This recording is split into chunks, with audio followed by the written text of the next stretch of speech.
أشهد أن لا إله إلا الله وحده لا شريك له وأشهد أن محمدا عبده ورسوله أما بعد فأعوذ بالله من الشيطان الرجيم بسم الله الرحمن الرحيم الحمد لله رب العالمين الرحمن الرحيم مالك يوم الدين إياك نعبد وإياك نستعين اهدنا الصراط المستقيم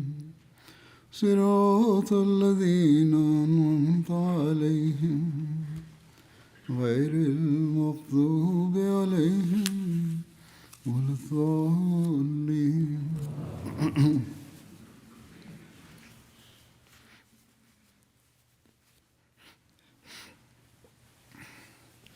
നബി തിരുമേനി സല്ലല്ലാഹു അലൈഹി വസല്ലം കൊണ്ടുവന്ന സന്ദേശത്തിൻ്റെ ലക്ഷ്യം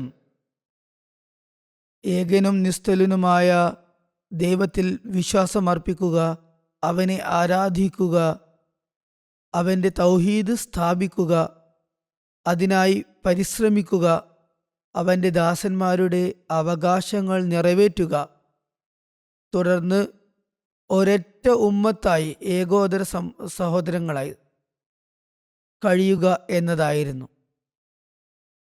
എന്നാൽ ഇന്ന് ഈ അവകാശവാദങ്ങളൊക്കെ ഉണ്ടായിട്ടും നമ്മൾ ഒരേ കലിമ ചൊല്ലുന്നവരും ലാ ഇലാഹ ഇല്ലല്ലാഹു മുഹമ്മദ് റസൂലുള്ളാഹ് എന്നതിൽ വിശ്വസിക്കുന്നവരുമാണെങ്കിലും നമ്മുടെ ഇടയിൽ ഛിദ്രതയുണ്ട്, ഐക്യമില്ല. നമ്മുടെ പ്രവൃത്തികൾ നമ്മൾ അവകാശപ്പെടുന്ന അധ്യാപനങ്ങൾക്ക് അനുസരിച്ചല്ല ഉള്ളത്. അതിൻ്റെ ഫലമായി മുസ്ലിം ലോകത്തിൻ്റെ ഇന്നത്തെ അവസ്ഥയെക്കുറിച്ച് നമ്മൾ വിചിന്തനം ചെയ്യുകയാണെങ്കിൽ അത് അങ്ങേയറ്റം ആശങ്കാജനകമാണ്. ചില ഇസ്ലാമിക രാജ്യങ്ങളുടെ പക്കൽ പ്രകൃതി വിഭവങ്ങളും സമ്പത്തുമുണ്ടെങ്കിലും ലോകശക്തികൾക്ക് മുമ്പിൽ അവർക്ക് യാതൊരു സ്ഥാനമാനവുമില്ല. ദീനിൻ്റെ പുരോഗതിക്കായി അവർക്ക് പ്രത്യേകമായൊരു ബാധ്യതയുമില്ല. യഥാർഹം ഇസ്ലാമിക അധ്യാപനങ്ങൾ അനുസരിച്ചുള്ള പരിശ്രമവും അവരിൽ കാണുന്നില്ല. ഇതിൻ്റെ ഫലം തികച്ചും വ്യക്തമാണ്. ഞാൻ മുമ്പും പലതവണ പറഞ്ഞതുപോലെ മറ്റുള്ളവർ ഈ സാഹചര്യം മുതലെടുക്കുന്നു. അതിനാൽ മുസ്ലിം ഭരണകൂടങ്ങളും രാഷ്ട്രീയക്കാരും ഭരണാധികാരികളും രാജാക്കന്മാരും തങ്ങളുടെ വ്യക്തിപരമായ താൽപ്പര്യങ്ങൾ സംരക്ഷിക്കുന്നതിനു പകരം ഒരു മുസ്ലിം ഉമ്മത്ത് എന്ന നിലയിൽ ഒന്നിക്കാൻ, ഒന്നായി തീരാൻ ശ്രമിക്കണം. അതിനായി നമ്മൾ പരമാവധി പരിശ്രമിക്കണം. അപ്രകാരം ചെയ്താൽ മാത്രമേ നമുക്ക് ലോകത്തിൻ്റെ ആക്രമണങ്ങളിൽ നിന്ന് രക്ഷപ്പെടാൻ സാധിക്കുകയുള്ളൂ.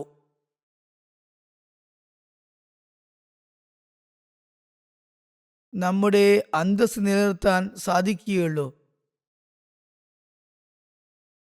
ഇസ്ലാം വിരുദ്ധ ശക്തികൾക്ക് നമ്മൾക്കിടയിൽ ഭിന്നത ഉണ്ടാക്കുന്നത് തടയാൻ സാധിക്കുകയുള്ളൂ. ഈ കാലഘട്ടത്തിൽ അള്ളാഹു നമുക്കായി ഏതൊരു സംവിധാനമാണ് ഒരുക്കിയിട്ടുള്ളത് എന്ന് നമ്മൾ ചിന്തിക്കണം.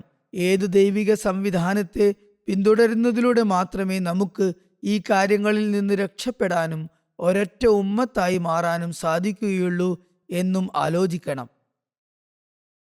ആ സംവിധാനം എന്നത് അള്ളാഹു ഹസ്രത്ത് മസീഹ് മൗഊദ് അലൈഹി സ്വലാത്തു വസ്സലാമിനെ നമ്മെ ഒരൊറ്റ ഉമ്മത്തായി മാറ്റുന്നതിനായി നിയോഗിച്ചയച്ചതാണ്. നമ്മളും മുസ്ലിം രാജ്യങ്ങളും ഇക്കാര്യം ചിന്താവിഷയമാക്കുമ്പോൾ മാത്രമേ നമുക്കെതിരെ ഉയരുന്ന ഫിത്നകളിൽ നിന്നും കുഴപ്പങ്ങളിൽ നിന്നും നമുക്ക് രക്ഷപ്പെടാൻ സാധിക്കുകയുള്ളൂ. ഏതായാലും അഹമ്മദികൾ എന്ന നിലയിൽ നമ്മുടെ പരിശ്രമവും പ്രാർത്ഥനയും അള്ളാഹു മുസ്ലിം ഉമ്മത്തിനെ ഒന്നാക്കി മാറ്റുകയും ഇന്ന് അവർ അനുഭവിക്കുന്ന യാതനകളിൽ നിന്നും കുഴപ്പങ്ങളിൽ നിന്നും അതിക്രമങ്ങളിൽ നിന്നും അവൻ അവരെ രക്ഷിക്കുകയും ചെയ്യട്ടെ എന്നതാണ്. ലോകത്തിൻ്റെ അവസ്ഥയെക്കുറിച്ച് ഞാൻ ഒരുപാട് കാലമായി പറഞ്ഞുകൊണ്ടിരിക്കുകയാണ്. യൂറോപ്പും മറ്റ് പാശ്ചാത്യ രാഷ്ട്രങ്ങളും അതിന് കാരണമാകുമെന്നാണ് മുമ്പ് ഞാൻ കരുതിയിരുന്നത്. അവർ അതിന് നിമിത്തമാകുന്നുണ്ട് താനും. എന്നാൽ ഇപ്പോൾ ഇസ്ലാമിക രാഷ്ട്രങ്ങൾ തന്നെയും അതിന് ഹേതുവായിക്കൊണ്ടിരിക്കുകയാണ്. അതിനായി പാശ്ചാത്യ ശക്തികൾ ഇസ്ലാമിക രാഷ്ട്രങ്ങളിൽ കുഴപ്പങ്ങൾ ഉണ്ടാക്കുകയും പിന്നീട് പതിയെ പതിയെ അതിന് ആക്കം കൂട്ടുകയും അവയെ ഒന്നിനു പുറകെ ഒന്നായി മറ്റ് രാജ്യങ്ങളിലേക്ക് ആ കുഴപ്പങ്ങളെ വ്യാപിപ്പിക്കുകയും പ്രചരിപ്പിക്കുകയും ചെയ്തു. അത് അവർ കൂടുതൽ കൂടുതൽ രാജ്യങ്ങളിലേക്ക് എത്തിച്ചു. ഇതിൻ്റെ പിന്നാമ്പുറത്തുള്ള അവരുടെ പദ്ധതി എന്താണെന്ന് ഇപ്പോൾ വ്യക്തമായിരിക്കുകയാണ്. അവർ തങ്ങളുടെ കയ്യൂക്ക് ഉപയോഗിച്ച് ഈ രാജ്യങ്ങളിലെ വിഭവങ്ങളിൽ അധികാരം സ്ഥാപിക്കാനും തങ്ങളുടെ അധീനതയിൽ കൊണ്ടുവരാനും ആഗ്രഹിക്കുന്നു. ചില അറബ് രാഷ്ട്രങ്ങളുടെ പക്കൽ സമ്പത്തുണ്ടെങ്കിലും ഞാൻ നേരത്തെ സൂചിപ്പിച്ചതാണ്, പാശ്ചാത്യ ശക്തികൾ അവരെ തങ്ങളുടെ വരുതിയിലാക്കി വച്ചിരിക്കുകയാണ്. ഏതായാലും ഞാൻ ദീർഘകാലമായി ഇക്കൂട്ടരുടെ അഥവാ അന്യരുടെയും സ്വന്തം ആളുകളുടെയും മുന്നിൽ പറഞ്ഞുകൊണ്ടിരിക്കുന്ന കാര്യങ്ങളുടെ പരിണിത ഫലം നമ്മൾ ഇന്ന് വളരെ വ്യക്തമായ നിലയിൽ കണ്ടുകൊണ്ടിരിക്കുകയാണ്. ദജ്ജാലിൻ്റെ ശക്തികൾ നമ്മൾ മുസ്ലിങ്ങളെ ലോകത്തൊരിക്കലും ശാന്തി സമാധാനങ്ങളോടെ കഴിയുന്നത് കാണാൻ ആഗ്രഹിക്കുന്നില്ല എന്നത് നാം എപ്പോഴും ഓർത്തു വയ്ക്കേണ്ടതുണ്ട്. മുസ്ലിം ലോകത്ത് എപ്പോഴും കുഴപ്പങ്ങൾ ഉണ്ടാക്കുക എന്നതാണ് അവരുടെ യഥാർത്ഥ അജണ്ട തന്നെ.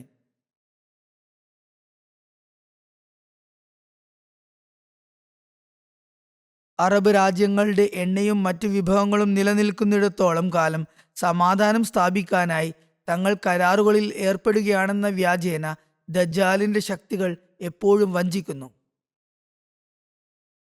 എന്നാൽ വാസ്തവത്തിൽ അവരുടെ ആന്തരിക പദ്ധതികൾ മറ്റൊന്നായിരുന്നു. അവ ഇന്ന് വെളിപ്പെട്ടുകൊണ്ടിരിക്കുകയാണ്. അതിനാൽ നമ്മുടെ ജോലി ഇന്ന് പ്രത്യേകമായി അള്ളാഹുവിൻ്റെ മുന്നിൽ കുമ്പിടുകയും മുസ്ലിം ലോകത്തിന് വേണ്ടി പ്രത്യേകമായി പ്രാർത്ഥിക്കുകയും ചെയ്യുക എന്നതാണ്. ഇതിൻ്റെ ആവശ്യം ഇപ്പോൾ വളരെയധികമുണ്ട്.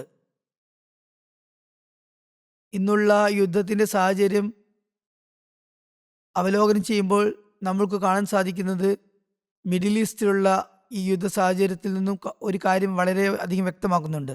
അമേരിക്ക എന്തുകൊണ്ടാണ് ഇത്രയധികം മുസ്ലിം രാജ്യങ്ങളിൽ സൈനിക താവളങ്ങൾ സ്ഥാപിച്ചിരിക്കുന്നത്?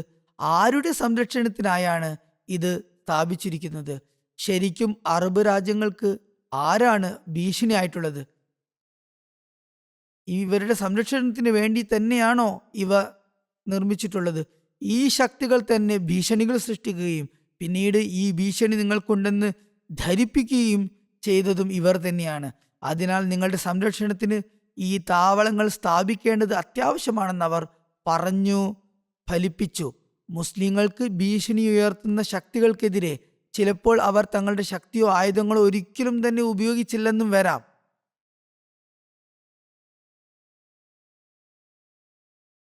താവളങ്ങൾ നൽകുന്നതിലൂടെ ഞങ്ങൾ നിങ്ങളുടെ താല്പര്യങ്ങൾക്കും കച്ചവടത്തിനും പ്രയോജനപ്പെടുന്നതാണ് എന്നാണ് അവർ മുസ്ലിങ്ങളെ പറഞ്ഞു വിശ്വസിപ്പിച്ചത്.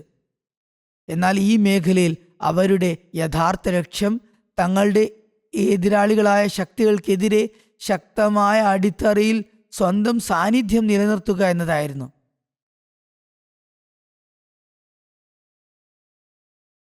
ആ റീജിയനുകളിൽ തങ്ങളുടെ കുത്തക സ്ഥാപിക്കുക എന്നതായിരുന്നു. അറബ് രാജ്യങ്ങൾക്ക് എന്തെങ്കിലും ഭീഷണി ഉണ്ടായിരുന്നുവെങ്കിൽ തന്നെ അത് ഈ ശക്തികൾ തന്നെ പടച്ചുണ്ടാക്കിയതാണ്, അവരുടെ തന്നെ സൃഷ്ടിപ്പായിരുന്നു. അല്ലാതെ അവർക്കിടയിൽ, മുസ്ലിം രാജ്യങ്ങൾക്കിടയിൽ അത്തരം അപകടത്തിൻ്റെ കാര്യമൊന്നും ഉണ്ടായിരുന്നില്ല. എന്തായാലും അവർ ഈ താവളങ്ങൾ സ്ഥാപിച്ചത് ആ മേഖലകളിൽ തങ്ങളുടെ മേധാവിത്വം നിലനിർത്താനാണ്. അമുസ്ലിം ലോകത്തിനുമേലും ഇസ്ലാമിക ലോകത്തിനുമേലും തങ്ങളുടെ മേധാവിത്വം സ്ഥാപിക്കാൻ അവർ ആഗ്രഹിച്ചിരിക്കുന്നു. ഇറാൻ എപ്പോഴും ഇവരുടെ കണ്ണിലെ കരടായിരുന്നു.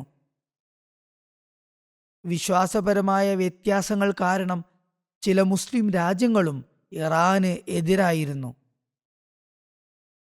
ഈ ശക്തികൾ അക്കാര്യവും മുതലെടുത്തു. കാരണം ഇസ്രായേലിനെതിരെയുള്ള ഇറാന്റെ നയം വളരെ കടുത്തതായിരുന്നു. അതിനാൽ അറബ് രാജ്യങ്ങളെ ഏതെങ്കിലും തരത്തിൽ വശത്താക്കി അവിടെ താവളങ്ങൾ സ്ഥാപിക്കുന്നതാണ് ഉചിതമെന്ന് അവർ കരുതി. അങ്ങനെ ഇസ്രായേലിന്റെ സുരക്ഷ ഉറപ്പുവരുത്താനും ഇറാനെ ഭയപ്പെടുത്തി നിർത്താനും തങ്ങളുടെ സാന്നിധ്യം അവിടെ നിലനിർത്താനും അവർക്ക് സാധിച്ചു. ഈ താവളങ്ങൾ കാരണം അറബ് രാജ്യങ്ങൾക്കുമേലും ആക്രമണത്തിന് സാധ്യതയുണ്ടെന്നത് ഇപ്പോൾ വ്യക്തമാണ്. അതിന്റെ ഫലം നമ്മൾ കണ്ടുകഴിഞ്ഞു. ഒടുക്കം അതുതന്നെ സംഭവിക്കുകയും ചെയ്തു. അവരുടെ സമ്പദ് വ്യവസ്ഥയും നശിപ്പിച്ചു. എണ്ണയുടെ സമ്പത്തോ ടൂറിസമോ എവിടെയുണ്ടോ അവിടെയെല്ലാം ഇതിന്റെ ദോഷങ്ങൾ ഉണ്ടായിക്കൊണ്ടിരിക്കുന്നു, ഉണ്ടായിട്ടുമുണ്ട്. ഈ സാഹചര്യത്തിന്റെ ലാഭവും ഈ ശക്തികൾക്ക് തന്നെയാണ് ലഭിച്ചിട്ടുള്ളത്, ഭാവിയിലും ലഭിക്കുന്നതാണ്.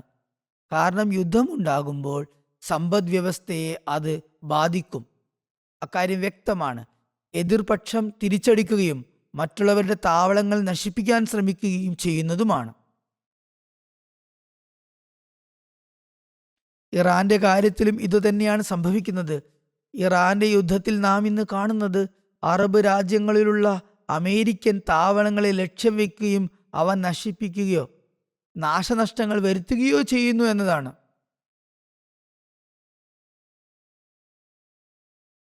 ഒരു അറബ് ജേർണലിസ്റ്റ് ഇന്നലെ എഴുതിയിരിക്കുന്നത് അറബികൾ കൂടുതൽ ജാഗ്രത പാലിക്കണമെന്നാണ്. കാരണം ഇറാൻ ചെയ്യുന്നതായി പറയപ്പെടുന്ന ഈ ആക്രമണങ്ങളെല്ലാം ഇറാൻ അല്ല ചെയ്യുന്നത്, മറിച്ച് അമേരിക്കയോ ഇസ്രായേലോ തന്നെ ചെയ്യുന്നതാകാൻ സാധ്യതയുണ്ട്. മുമ്പ് ഇറാൻ അങ്ങനെ ചെയ്തിട്ടുണ്ടായെങ്കിലും അത് മുതലെടുത്തുകൊണ്ട് അവർ അതിൻ്റെ മറയിൽ ഇനിയും സ്വന്തമായ നിലയിൽ ആക്രമണങ്ങൾ ചെയ്യാം. ചില ആക്രമണങ്ങൾ ഇറാൻ തന്നെ നിഷേധിക്കുകയും ചെയ്തിട്ടുണ്ട്. അമേരിക്കയും ഇസ്രായേലും ഈ യുദ്ധത്തിൽ നിന്ന് പുറത്തു നിൽക്കാനും മുസ്ലിം ലോകം തമ്മിലടിക്കാനും സാധ്യതയുണ്ടെന്ന് പോലും അദ്ദേഹം എഴുതിയിട്ടുണ്ട്. ഇതാണ് അവർ ആഗ്രഹിക്കുന്നത്. ഹസരത്ത് ഖലീഫത്തുൽ മസീഹ് റാബി റഹ്മത്തുള്ള ഇറാഖ് യുദ്ധസമയത്ത് ഈ കുഴപ്പം ഇനി ലോകത്ത് വ്യാപിക്കുമെന്ന് മുന്നറിയിപ്പ് നൽകിയിരുന്നു. മുസ്ലിം ലോകം ഈ കാര്യം മനസ്സിലാക്കിയിരുന്നെങ്കിൽ എത്ര നന്ന്. ഇറാഖ് യുദ്ധത്തോടൊപ്പം മറ്റു മുസ്ലിം രാജ്യങ്ങളിലും അശാന്തി പടർത്താൻ ഇക്കൂട്ടർ ശ്രമിച്ചിട്ടുണ്ട്. ഇറാഖ് യുദ്ധത്തെ വിലയിരുത്തിയാൽ അത് മനസ്സിലാകാൻ സാധിക്കും.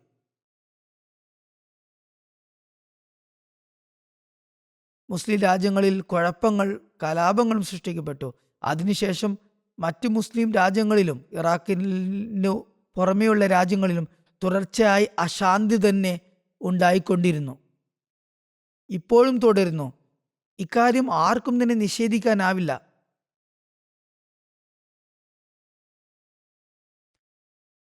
മുസ്ലിം ലോകത്ത് മുസ്ലിം രാജ്യങ്ങൾ പരസ്പരം പോരടിക്കുന്നതായും നമുക്ക് കാണാൻ സാധിക്കും.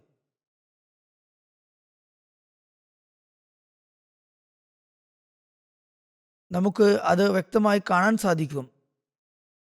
ഞാൻ നേരത്തെ പറഞ്ഞതുപോലെ പാശ്ചാത്യ ശക്തികൾ പടർത്തിയ ഈ അശാന്തി അവസാനിക്കാനുള്ള സാധ്യതയൊന്നും നിലവിൽ കാണാൻ കഴിയുന്നില്ല. അള്ളാഹുവിൻ്റെ പ്രത്യേക വിധി ഉണ്ടാകുകയും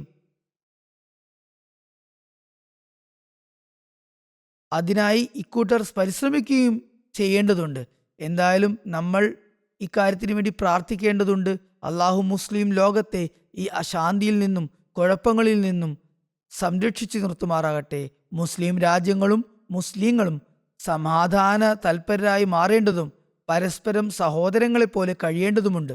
ഇതാണ് ഇസ്ലാമിൻ്റെ യഥാർത്ഥ അധ്യാപനം, അല്ലാതെ പരസ്പരം കഴുത്തറക്കലും കൊള്ളിവെപ്പുമല്ല. അതിനാൽ നമ്മുടെ ജോലി ഇതാണ്: സ്വന്തം ആളുകളെയും മറ്റുള്ളവരെയും അക്രമത്തിൽ നിന്ന് തടയുന്നതിനായി അവരെ ബോധവാന്മാരാക്കാൻ നമ്മൾ ദീർഘകാലമായി ശ്രമിച്ചുകൊണ്ടിരിക്കുകയാണ്. കാരണം ഈ അക്രമങ്ങളും അതിക്രമങ്ങളും നാൾക്കുനാൾ വർദ്ധിച്ചു വരുന്നതാണ് കാണുന്നത്. വലിയ തോതിലുള്ള ഒരു യുദ്ധം അരങ്ങേറുമെന്ന് ഇതിൽ നിന്നും വ്യക്തമാകുന്നുണ്ട്. ചില പാശ്ചാത്യ വിശകലന വിദഗ്ധരുടെ, അനലിസ്റ്റുകളുടെ അഭിപ്രായത്തിൽ ലോകമഹായുദ്ധം ആരംഭിച്ചു കഴിഞ്ഞു. ഈ കാര്യം തന്നെയാണ് ഞാനും മുമ്പേ പറഞ്ഞുകൊണ്ടിരുന്നതും. ഈ യുദ്ധം ആരംഭിച്ചു കഴിഞ്ഞിരിക്കുന്നു. എന്നാൽ ഇപ്പോഴും മുസ്ലിം ലോകം വിവേകത്തോടെ പ്രവർത്തിക്കുകയും ജാഗ്രതപ്പെടുകയും ഒറ്റക്കെട്ടാകുകയും ചെയ്താൽ അവർക്ക് ദജ്ജാലിന്റെ ഫിത്നകളിൽ നിന്ന് രക്ഷപ്പെടാൻ സാധിക്കും. ലോകത്തിന്റെ അവസ്ഥ പരിശോധിച്ചാൽ വലിയ അപകടമാണ് കാണുന്നത്. ഞാൻ നേരത്തെ പറഞ്ഞതുപോലെ ഓരോരുത്തരും സ്വന്തം താല്പര്യങ്ങളിൽ മുഴുകിയിരിക്കുകയാണ്. സ്വാർത്ഥത അതിര് കടന്നാൽ മനുഷ്യൻ മറ്റൊന്നിനെക്കുറിച്ചും ചിന്തിക്കില്ല. വെറും സ്വന്തം കാര്യം സിന്ദാബാദ് മാത്രമേ ഉണ്ടാകുകയുള്ളൂ. ലോകത്ത് നിന്നും ഈ അരാജകത്വം കുറക്കണമെങ്കിൽ അത് തങ്ങളുടെ അവകാശങ്ങൾ നേടിയെടുക്കുന്നതിലൂടെയല്ല, മറിച്ച് മറ്റുള്ളവർക്ക് അവകാശങ്ങൾ വിട്ടുകൊടുക്കുന്നതിലൂടെ ആണത് സാധ്യമാകുക എന്ന് നമ്മൾ മനസ്സിലാക്കേണ്ടതുണ്ട്. മുസ്ലിം ലോകം ഇക്കാര്യം മനസ്സിലാക്കുകയും പാശ്ചാത്യ വൻ ശക്തികളിൽ തങ്ങളോട് അനുകമ്പയുള്ളവരോട്, തങ്ങളുടെ അഭ്യുദയകാംക്ഷികളോട് സമാധാന സ്ഥാപനത്തിനായി നിങ്ങളുടെ ചില അവകാശങ്ങൾ ഉപേക്ഷിക്കേണ്ടി വരുമെന്ന് വ്യക്തമാക്കുകയും വേണം. അവർ അവകാശങ്ങൾ എവിടെ ഉപേക്ഷിക്കാൻ? അവർ സ്വയം തന്നെ മറ്റുള്ളവരുടെ അവകാശങ്ങൾ കവർന്നെടുക്കുകയാണ് ചെയ്യുന്നത്. നിങ്ങളും നീതിയോടെ പ്രവർത്തിക്കണമെന്നും എങ്കിൽ മാത്രമേ ലോകത്ത് സമാധാനം സ്ഥാപിതമാകുകയുള്ളൂ എന്നും പറഞ്ഞു കൊടുക്കേണ്ടതുണ്ട്. നിങ്ങളും നീതിയോടെ പ്രവർത്തിക്കണമെന്നും പറയേണ്ടതുണ്ട്. ദീർഘകാലമായി ഞാൻ ആളുകളെ ഇതിലേക്ക് ശ്രദ്ധ ക്ഷണിക്കുന്നുണ്ട്. മുമ്പ് പലരും ഞാൻ പറയുന്നത് കേട്ട് ലോകത്ത് ഇത്ര ഭീകരമായ യുദ്ധമുണ്ടാകുമെന്നും പറഞ്ഞ് താങ്കൾ വളരെ നിരാശയുളവാക്കുന്ന കാര്യം പറയുന്നുവെന്നും നെഗറ്റീവ് ചിന്ത വെച്ചു പുലർത്തുന്നുവെന്നും പറഞ്ഞിരുന്നവർ ഇപ്പോൾ പറഞ്ഞു തുടങ്ങി. കുറച്ച് വർഷങ്ങൾക്ക് മുമ്പ് അസാധ്യമെന്ന് കരുതിയിരുന്ന കാര്യങ്ങൾ ഇന്ന് സാധ്യമായിരിക്കുകയാണ്. യുദ്ധങ്ങൾ ആരംഭിച്ചു കഴിഞ്ഞു എന്നൊക്കെ അവരും പറയാൻ തുടങ്ങി. അമേരിക്കയിലെയും യൂറോപ്പിലെയും വിദഗ്ധർ ഇപ്പോൾ എഴുതി തുടങ്ങിയിരിക്കുന്നത് ഒരു വലിയ യുദ്ധം തുടങ്ങിക്കഴിഞ്ഞു എന്നാണ്. ഞാൻ നേരത്തെ പറഞ്ഞതുപോലെ അത് വർദ്ധിച്ചു കൊണ്ടേയിരിക്കും. തങ്ങളുടെ താല്പര്യങ്ങൾക്കായി ഈ ആളുകൾ ശ്രമിക്കുന്നത് വരെ ഈ അപകടം കുറയാൻ സാധ്യതയില്ല. യുദ്ധമുണ്ടാകുമ്പോൾ ഇരുവശത്തും നാശനഷ്ടങ്ങൾ സംഭവിക്കും. മിഡിൽ ഈസ്റ്റിൽ, പശ്ചിമേഷ്യയിൽ ഇപ്പോൾ നടക്കുന്ന യുദ്ധം അമേരിക്ക ഇറാനെ ആക്രമിക്കുന്നതിലൂടെയാണ് തുടങ്ങിയതെന്ന് പറയാം. എന്നാൽ ഇറാൻ നേരത്തെ തന്നെ വ്യക്തമായ മുന്നറിയിപ്പ് നൽകിയിരുന്നത് അറബ് രാജ്യങ്ങളിലുള്ള അമേരിക്കൻ താവളങ്ങളെ പ്രത്യേക ലക്ഷ്യത്തോടെയാണ് അവർ ഉണ്ടാക്കിയിട്ടുള്ളത്. ആ ലക്ഷ്യം പൂർത്തീകരിച്ചു കൊണ്ടിരിക്കുന്നുമുണ്ട്. അവിടങ്ങളിൽ ആക്രമിക്കുമെന്ന് ഇറാൻ വ്യക്തമാക്കിയിരുന്നു. പിന്നെ യുദ്ധം തുടങ്ങിയപ്പോൾ ഇറാനുമേൽ ബോംബാക്രമണം നടന്നു. അവിടെയുള്ള നഗരങ്ങളിൽ സർവനാശം വിതക്കപ്പെട്ടു. നിരപരാധികളും കുട്ടികളും കൊല ചെയ്യപ്പെട്ടു. അവരുടെ ആത്മീയ നേതാവിൻ്റെ വീട് ആക്രമിക്കപ്പെടുകയും കുടുംബാംഗങ്ങൾ കൊല്ലപ്പെടുകയും ചെയ്തു. മിക്ക കുടുംബാംഗങ്ങളും കൊല്ലപ്പെട്ടു. ഈ ഭരണകൂടത്തെ ഇല്ലാതാക്കിയാൽ ഇറാനികൾക്ക് സ്വാതന്ത്ര്യം ലഭിക്കുമെന്ന് പാശ്ചാത്യ ശക്തികൾ കരുതിയിരുന്നു. എന്നാൽ എന്താണുണ്ടായത്? ഇറാന് എതിരായിരുന്നവർ പോലും ഇപ്പോൾ അവർക്ക് അനുകൂലമായി മാറി. അവരുടെ നേതാവായ ഖാമനയി സാഹിബിന് ഷഹാദത്ത് ലഭിച്ചു, രക്തസാക്ഷിത്വം ലഭിച്ചു. അദ്ദേഹത്തിൻ്റെ ഈ പദവി കാരണം ജനങ്ങൾക്കിടയിൽ അദ്ദേഹത്തോടുള്ള ബഹുമാനാദരങ്ങൾ വർദ്ധിതമായി. അദ്ദേഹത്തിൻ്റെ മക്കളെയും കൊല്ലുകയുണ്ടായി. കുടുംബം മുഴുവനും വധിക്കപ്പെട്ടു. ഈ അക്രമം വഴി ഭരണമാറ്റമുണ്ടാകുമെന്ന്, റെജിം മാറുമെന്ന് കരുതിയെങ്കിലും അവർക്ക് ലഭിച്ച ബഹുമാനവും ആദരവും വർദ്ധിക്കുകയാണ് വാസ്തവത്തിലുണ്ടായത്. ഏതായാലും ഇതിന് പ്രതികരണമായി ഇറാൻ അറബ് രാജ്യങ്ങളിലെ പാശ്ചാത്യ ശക്തികളുടെയും അമേരിക്കയുടെയും താവളങ്ങൾ കടന്നാക്രമണം നടത്തി. കൂടാതെ സൗദി അറേബ്യയിലെ എണ്ണക്കിണറുകൾ ഉള്ള സ്ഥലങ്ങളിൽ ഇറാൻ ആക്രമിച്ചാൽ അമേരിക്ക തിരിച്ച് അങ്ങോട്ടും ആക്രമിക്കുമെന്നുള്ള ഭീഷണി മുഴക്കി. ചില സ്ഥലങ്ങളിൽ ആക്രമണമുണ്ടായെന്നും ഇവർ പ്രഖ്യാപിച്ചു. എന്നാൽ തങ്ങൾ അത്തരം സ്ഥലങ്ങൾ ആക്രമിച്ചിട്ടില്ലെന്നും അങ്ങനെ ഒരു ഉദ്ദേശം പോലും തങ്ങൾക്കില്ലെന്നും ഇറാൻ പിന്നീട് വ്യക്തമാക്കുകയുണ്ടായി. മുസ്ലിങ്ങളുടെ ഹൃദയങ്ങളിൽ പരസ്പരം വിദ്വേഷം ജനിപ്പിക്കാനുള്ള ഒരു അടവ് നയം മാത്രമാണിത്, ഒരു തന്ത്രമാണിത്. മുമ്പ് തന്നെ യുദ്ധം നടന്നുകൊണ്ടിരിക്കുന്നുമുണ്ട്. ഞാൻ ഇവിടെ ഒരു ജേർണലിസ്റ്റിന്റെ പ്രസ്താവന കേൾപ്പിച്ചു. ഇത് ഒരുപക്ഷെ അവർ തന്നെ ചെയ്യുന്നതാകാമെന്ന് അദ്ദേഹം എഴുതി. അതിന്റെ പഴി ഇറാന്റെ മേൽ ചുമത്തുകയും ചെയ്യാനാണ് ഉദ്ദേശം. മുസ്ലിം ലോകം ഈ സാഹചര്യത്തിൽ വളരെ ചിന്തിച്ചു വേണം ഓരോ ചുവടും മുന്നോട്ട് വയ്ക്കാൻ എന്ന് ഞാൻ ഇവിടെ പറഞ്ഞു കഴിഞ്ഞു. നമ്മൾ അഹമ്മദികൾക്ക് അവരോട് സഹതാപമുണ്ടെങ്കിലും ഒന്നും ചെയ്യാനാകില്ലെന്ന നിസ്സഹായാവസ്ഥയാണുള്ളത്.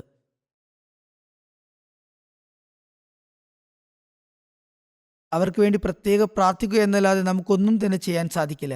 എങ്കിലും തെറ്റായ കാര്യങ്ങളാണ് സംഭവിക്കുന്നതെന്ന് അവരെ ബോധ്യപ്പെടുത്താൻ നമ്മൾ ശ്രമിക്കണം. മുസ്ലിം ഗവൺമെന്റുകൾ ഇപ്പോഴെങ്കിലും ഉണരുകയും സ്വന്തം താല്പര്യങ്ങൾ മാത്രം നോക്കാതെ മുസ്ലിം ഉമ്മത്തിന്റെ താല്പര്യങ്ങൾ, നേട്ടങ്ങളും മുൻനിർത്തി പ്രവർത്തിക്കുകയും വേണം. ഒരു തരത്തിലുള്ള വഞ്ചനയും ഇനി പാടില്ല. എങ്കിൽ ഇപ്പോഴും ഒരു പരിധിവരെ രക്ഷപ്പെടാൻ സാധിക്കുന്നതാണ്. മിഡിൽ ഈസ്റ്റിലെ അറബ് രാജ്യങ്ങളിൽ ചിലർക്ക് എണ്ണ സമ്പത്തുണ്ട്. എന്നാൽ അവർക്ക് പ്രതിരോധശേഷിയോ സ്വന്തമായി വ്യവസായങ്ങളോ ഇല്ല. കേവലം എണ്ണയുടെ സമ്പത്ത് കൊണ്ടോ ടൂറിസം വികസിപ്പിച്ചത് കൊണ്ടോ മാത്രം, വിനോദസഞ്ചാര കേന്ദ്രങ്ങൾ വികസിപ്പിച്ചത് കൊണ്ടോ മാത്രം പുരോഗതി പ്രാപിക്കാൻ സാധിക്കില്ല. അവർ പൂർണ്ണമായും എല്ലാ കാര്യങ്ങളിലും പാശ്ചാത്യ രാജ്യങ്ങളെയും പാശ്ചാത്യ ശക്തികളെയുമാണ് ആശ്രയിക്കുന്നത്. ഞാൻ നേരത്തെ സൂചിപ്പിച്ചതുപോലെ അവരുടെ ഈ ദുർബലത മുതലെടുത്താണ് പാശ്ചാത്യ ശക്തികൾ അവിടെ താവളങ്ങൾ നിർമ്മിച്ചത്. പിന്നീട് ഇറാന് എതിരെ യുദ്ധം ആരംഭിച്ചപ്പോൾ ഇറാൻ അറബ് രാജ്യങ്ങളെ ആക്രമിച്ചില്ല, മറിച്ച് അവിടെയുള്ള അമേരിക്കൻ താവളങ്ങളെയാണ് ആക്രമിച്ചത്. എന്നാൽ അറബികൾ ധരിച്ച വശായിരിക്കുന്നത് തങ്ങൾ ആക്രമിക്കപ്പെടുകയാണ് എന്നാണ്. ഇപ്പോൾ ഈ യുദ്ധം ഭയാനകമായ ഒരു രൂപം കൈക്കൊണ്ടിരിക്കുകയാണ്.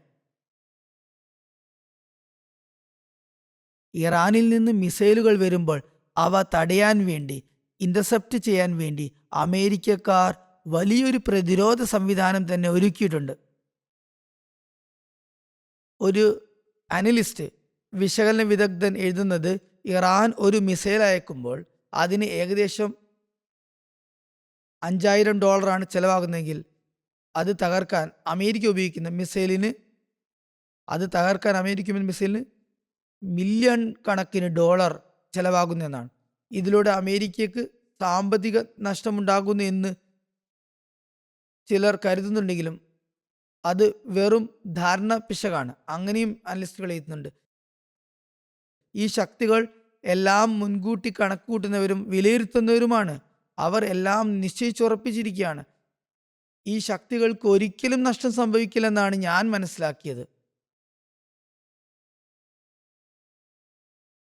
ഞാൻ മനസ്സിലാക്കിയിടത്തോളം അവർ അറബ് രാജ്യങ്ങളിൽ തന്നെ ഈ തുക ഈടാക്കും. നിങ്ങളുടെ സംരക്ഷണത്തിനാണ് ഞങ്ങൾ ഈ തുക ചിലവാക്കുന്നത് എന്ന് അവർ പറയും. ഒരു വശത്ത് അവരുടെ എണ്ണക്കിണറുകൾ അടച്ചുപൂട്ടുന്നു, അവിടെ ഇൻഫ്ലേഷൻ സംഭവിക്കുന്നു, വിലക്കയറ്റം, നാണപ്പെരുപ്പവും ഉണ്ടാകുന്നു, എണ്ണ ഉൽപാദനം വളരെയധികം കുറയുന്നു. മറുവശത്ത് ഈ വലിയ സാമ്പത്തിക ഭാരം കൂടി അവർക്ക് വഹിക്കേണ്ടി വരുന്നു. ഇത് അവരുടെ റിസർവുകൾ, വിദേശ നാണയ ശേഖരങ്ങൾ കുറയ്ക്കുകയോ തീർന്നു പോകാൻ വഴിവെക്കുകയോ ചെയ്യുന്നു. ഒടുക്കം അറബ് രാജ്യങ്ങളുടെ സമ്പദ് വ്യവസ്ഥ തന്നെ താറുമാറാകും.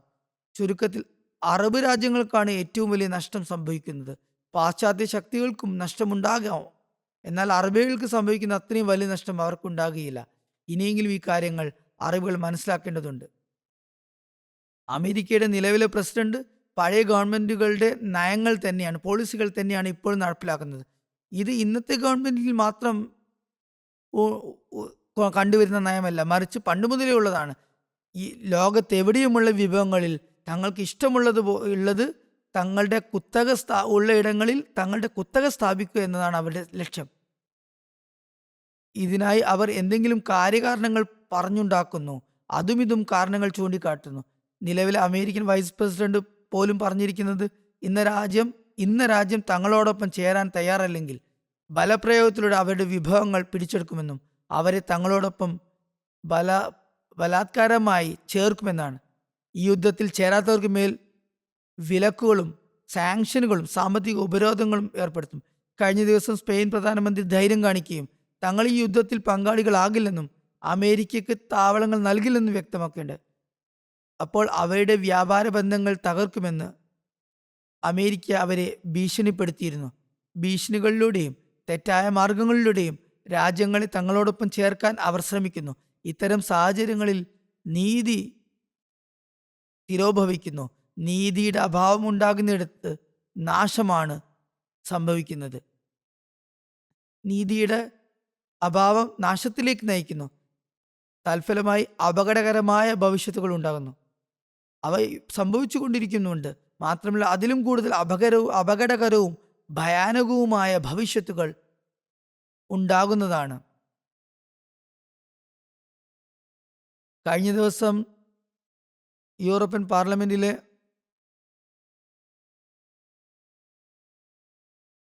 അവിടെ സ്പാനിഷായ ഒരു വനിത, അവരുടെ മെമ്പർ പാർലമെന്റാണ്, പറഞ്ഞത് അമേരിക്കയുടെ ഒരു യുദ്ധത്തിലൂടെയും സ്ത്രീകൾക്ക് സ്വാതന്ത്ര്യം ലഭിച്ചിട്ടില്ല എന്നാണ്. അവർ സ്ത്രീ ആയതുകൊണ്ട് സ്ത്രീപക്ഷത്തിന് വേണ്ടിയാണ് ശബ്ദമുയർത്തിയത്. ഇറാനിയൻ സ്ത്രീകളുടെ സ്വാതന്ത്ര്യത്തിന് വേണ്ടിയാണ് തങ്ങൾ പോരാടുന്നത് എന്ന് അമേരിക്കക്കാർ വീമ്പ് പറയുന്നു. ഇതൊക്കെ പച്ചക്കള്ളമാണ്. അതിലൂടെ ഒരിക്കലും ഇറാനിയൻ സ്ത്രീകൾക്ക് സ്വാതന്ത്ര്യം ലഭിക്കില്ല. അമേരിക്ക ഇതുവരെ ഒരു യുദ്ധവും സ്ത്രീകളുടെ സ്വാതന്ത്ര്യത്തിനു വേണ്ടി നയിച്ചിട്ടുമില്ല. അത്തരം പ്രവർത്തനങ്ങളിൽ അവർക്കൊരിക്കലും വിജയവും ലഭിച്ചിട്ടില്ല.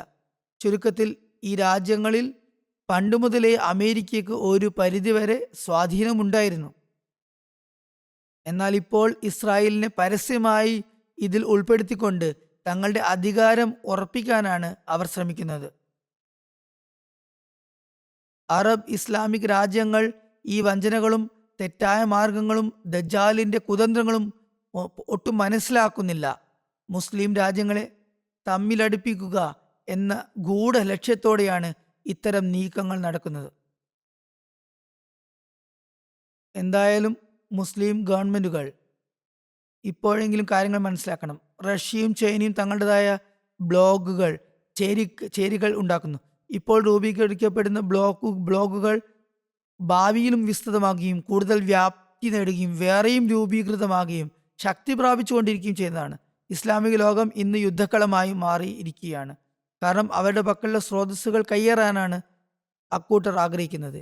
ഇനിയെങ്കിലും മുസ്ലിങ്ങൾ ഇക്കാര്യം മനസ്സിലാക്കുകയും വിവേകപൂർവ്വം പ്രവർത്തിക്കുകയും ചെയ്തെങ്കിൽ എത്ര നന്നായേനെ. ഇപ്പോൾ ഇവർ, അതായത് അമേരിക്കയും അവരുടെ കൂട്ടാളികളും പറയുന്നത് ഞങ്ങൾ ഇറാനെ ആക്രമിച്ചത് അവർക്ക് ഇന്ന ഉദ്ദേശങ്ങൾ ഉണ്ടായിരുന്നതിനാലാണ് എന്നാണ്. അവർ അങ്ങനെ ചെയ്തിരുന്നെങ്കിൽ ഇങ്ങനെ സംഭവിക്കുമായിരുന്നു, അണുബോംബ് നിർമ്മിക്കുമായിരുന്നെങ്കിൽ മറ്റെന്തെങ്കിലും സംഭവിക്കുമായിരുന്നു എന്നൊക്കെയാണ് ഇവർ പറയുന്നത്. അതായത് കേവലം ഒരു സങ്കല്പം മാത്രം ഉണ്ടാക്കി ഇവർ യുദ്ധം ആരംഭിച്ചിരിക്കുകയാണ്.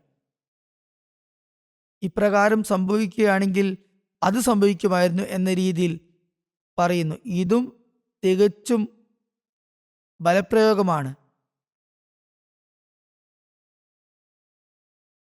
ഇറാനെ നശിപ്പിക്കുകയോ അവരോട് യുദ്ധം ചെയ്യുകയോ എന്നത് ഇവർ കരുതി വെച്ചതുപോലെ അത്ര എളുപ്പമല്ലെന്ന് ഇപ്പോൾ അവരുടെ തന്നെ പാശ്ചാത്യ വിശകലന വിദഗ്ധർ പറഞ്ഞു തുടങ്ങിയിട്ടുണ്ട്. ഇറാൻ വളരെ വിശാലവും വ്യാപിച്ചു കിടക്കുന്നതുമായ ഒരു രാജ്യമാണ്.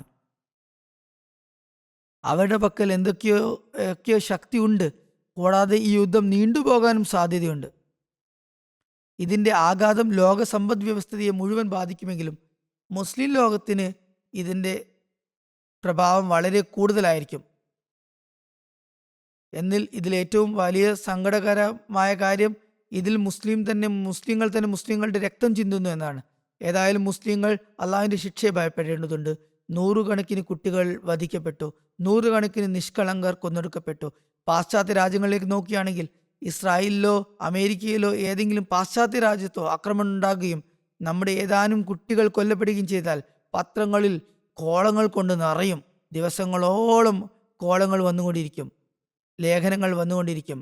അവിടുത്തെ കോളമിസ്റ്റുകൾ തന്നെ എഴുതി തുടങ്ങിയിട്ടുണ്ട് ഇക്കാര്യം തന്നെ. എന്നാൽ ഇവിടെ ഒരു സ്കൂളിന് നേരെ ബോംബാക്രമണം നടത്തി നൂറുകണക്കിന് കുട്ടികളെ കൊന്നൊടുക്കുകയും ചെയ്തിട്ടും ആരും ഒന്നും മിണ്ടുന്നില്ല. ആദ്യം ഫലസ്തീനിലാണ് ഈ പ്രവർത്തനങ്ങൾ ചെയ്തു തുടങ്ങിയത്. ഇപ്പോൾ അത് തന്നെ ഇറാനിലും ഇവർ ആവർത്തിക്കുകയാണ്. അത് തന്നെയാണ് ഇറാനിലും സംഭവിച്ചുകൊണ്ടിരിക്കുന്നത്.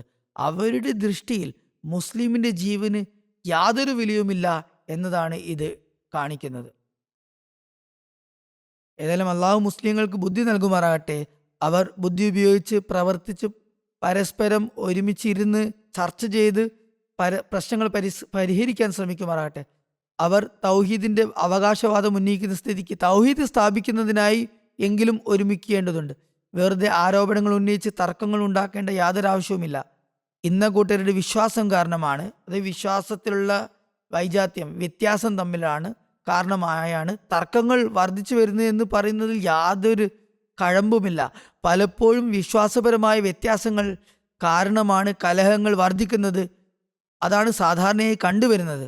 മുസ്ലിങ്ങൾക്കിടയിലുള്ള ഈ ആഭ്യന്തര കലഹങ്ങൾ ഈ കാരണത്താലാണ് അരങ്ങേറുന്നത്. എന്നാൽ നബി തിരുമേനി സല്ലല്ലാഹു അലൈഹി വസല്ലമയ്ക്ക് അങ്ങേയറ്റം ജാഗ്രതയും കരുണാ മനോഭാവമായിരുന്നു ഉണ്ടായിരുന്നത്.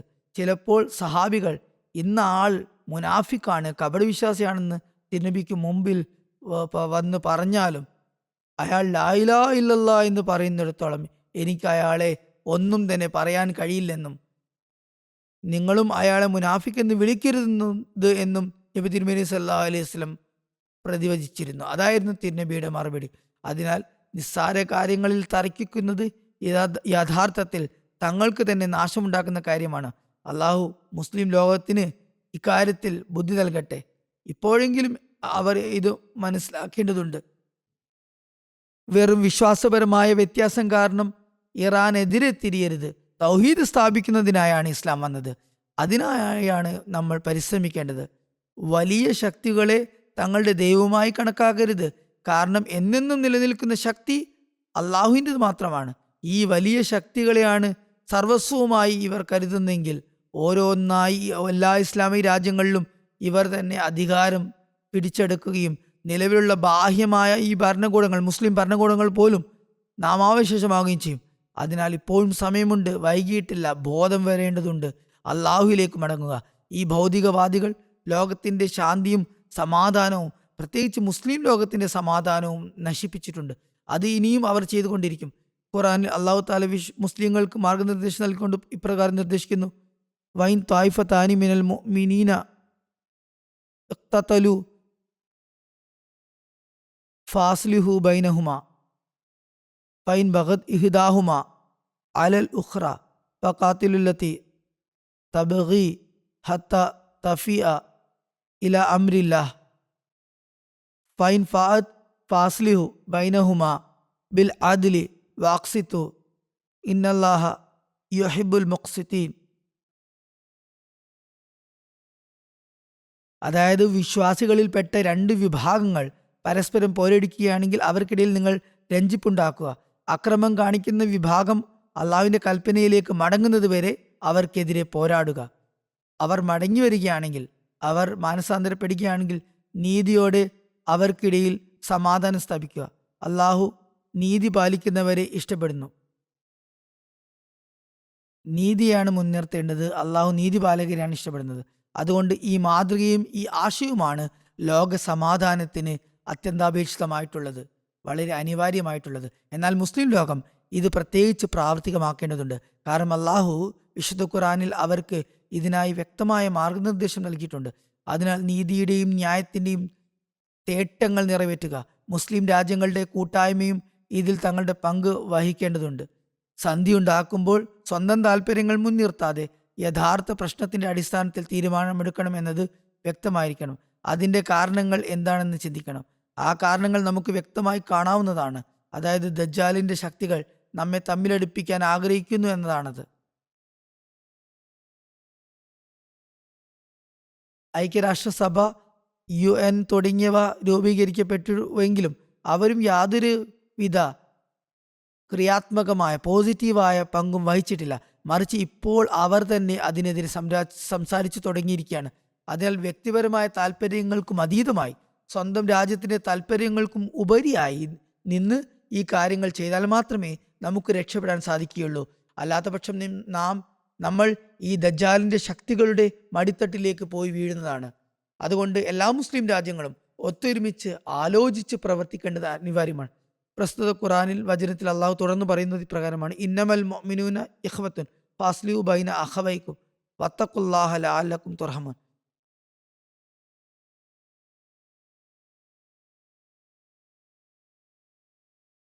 മുസ്ലിങ്ങളുടെ ബന്ധം എന്നത് പരസ്പരം സഹോദരങ്ങളുടേത് തുല്യമാണ്.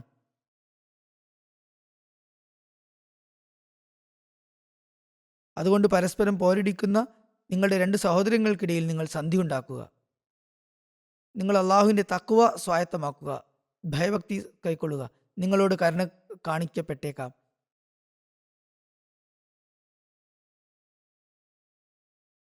ഇറാനും ചില അറബ് രാജ്യങ്ങളും തമ്മിൽ ഉള്ളതുപോലെ മറ്റു മുസ്ലിം രാജ്യങ്ങൾക്കിടയിൽ അഭിപ്രായ വ്യത്യാസങ്ങൾ ഉണ്ടെന്ന് പറയപ്പെടുന്നുണ്ടെങ്കിൽ അവർ തമ്മിലുള്ള യഥാർത്ഥ ബന്ധം ഇസ്ലാമിക സാഹോദര്യത്തിൻ്റെതാണെന്ന് അവർ ഓർക്കണം. ഈ വ്യത്യാസങ്ങൾ ഉണ്ടാകാം, എന്നാൽ ഇസ്ലാമിക സാഹോദര്യം മുൻനിർത്തണം. ചെറിയ തർക്കങ്ങൾ ഈ ഇസ്ലാമിക സാഹോദര്യത്തെ തകർക്കാൻ കാരണമാകരുത്. മുസ്ലിം രാജ്യങ്ങൾ ഇതിൽ പ്രത്യേക ശ്രദ്ധ പതിപ്പിക്കേണ്ടതുണ്ട്. അല്ലാത്ത പക്ഷം ഞാൻ പറഞ്ഞതുപോലെ ഇസ്ലാം വിരുദ്ധ ശക്തികൾ ഇത് മുതലെടുക്കും. അതിനാൽ അറബ് രാഷ്ട്രങ്ങളും ഇറാന്റെ സർക്കാരും സമാധാനപരമായ ഒരു പരിഹാരം കണ്ടെത്തണം. ചൈനയും പാകിസ്ഥാനും ഉൾപ്പെടെയുള്ള മറ്റ് ചില രാജ്യങ്ങളും സമാധാനത്തിനായി തങ്ങളുടെ പങ്കുവഹിക്കാൻ സന്നദ്ധത പ്രകടിപ്പിച്ചിട്ടുണ്ട്. മുസ്ലിം ലോകം ഇത് മനസ്സിലാക്കിയിരുന്നെങ്കിൽ എന്ന് ഞാൻ ആഗ്രഹിക്കുന്നു. അള്ളാഹു അവർക്ക് അതിനുള്ള ബുദ്ധി നൽകട്ടെ. ഏതായാലും നമ്മുടെ കടമ മുസ്ലിം ലോകത്തിനും അവിടുത്തെ നിഷ്കളങ്കരായ ജനങ്ങൾക്കും വേണ്ടി പ്രത്യേകം പ്രാർത്ഥിക്കുക എന്നതാണ്. റമദാൻ മാസത്തിൽ സ്വന്തം വ്യക്തിപരമായ ആവശ്യങ്ങൾക്കായി മാത്രം പ്രാർത്ഥിക്കാതെ മുസ്ലിം ഉമ്മത്തിന് വേണ്ടിയും മുസ്ലിം സമുദായത്തിന് വേണ്ടിയും പ്രാർത്ഥിക്കുക. ലോകത്തും പ്രത്യേകിച്ച് മുസ്ലിം ലോകത്തും സമാധാനം സ്ഥാപിക്കപ്പെടാനും മുസ്ലിങ്ങൾ പരസ്പരം കഴുത്തറക്കുന്നവരാകാതിരിക്കാനും തുരങ്കം വെക്കുന്നവരായാതിരിക്കാനും അള്ളാഹു അവർക്ക് വിവേകം നൽകട്ടെ. പരസ്പരം പോരടിക്കുകയും തെറ്റായ രീതിയിൽ ഒരൊറ്റ ഉമ്മത്തിനെ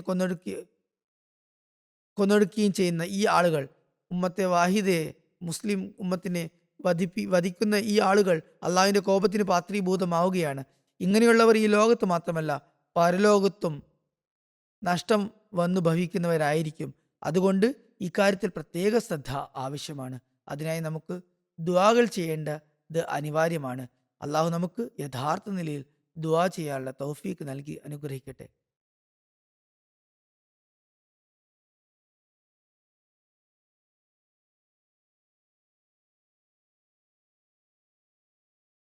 ഇന്നും ഞാൻ ചില ജനാസ ഗായിബുകൾ അസാന്നിധ്യത്തിലുള്ള മയ്യത്ത് നമസ്കാരങ്ങൾ നിർവഹിക്കും. അവയുടെ ചില കാര്യങ്ങൾ പരാമർശിക്കുകയും ചെയ്യും. ആദ്യത്തെ അനുസ്മരണം ബഹുമാനപ്പെട്ട സാഹിബ്സാദി അമത്തുൽ ജമീൽ സാഹിബയുടേതാണ്. അവർ ഹസ്രത്ത് ഖലീഫത്തുൽ മസീഹ് സാനി റളിയല്ലാഹു അൻഹുവിൻ്റെ ഏറ്റവും ഇളയ പുത്രിയായിരുന്നു. അവർ മർഹൂം നാസർ മുഹമ്മദ് സിയാൽ സാഹിബിൻ്റെ പത്നിയായിരുന്നു. ചൗധരി ഫത്ത് മുഹമ്മദ് സിയാൽ സാഹിബിൻ്റെ മകൻ്റെ ഭാര്യ. ഇവിടെ UK മുബല്ലിഗായി സേവനമനുഷ്ഠിച്ച വ്യക്തിയാണ് ഫാത്തിമ മുഹമ്മദ് സിയാൽ സാഹിബ്. അദ്ദേഹം അവരുടെ ഭർത്തൃപിതാവായിരുന്നു. ഏകദേശം 94 വയസ്സിലാണ് അവർ മരണപ്പെട്ടത്. ഇന്നാലില്ലാഹി വ ഇന്നാ ഇലൈഹി റാജിഊൻ. മർഹൂമ വസിയത്ത് ചെയ്ത വനിതയായിരുന്നു, മൂസിയ ആയിരുന്നു.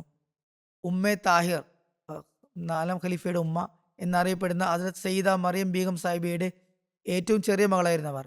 ഹസ്രത്ത് മുസ്ലിം മൗദുല്ലാനുവിൻ്റെ മക്കളിലും അവർ എല്ലാവരിലും ചെറിയ ആളായിരുന്നു. അവരുടെ നിക്കാഹ് ഹസ്രത്ത് മുസ്ലിം മൗദുല്ലാനു തന്നെ 1955 നിർവഹിച്ചു.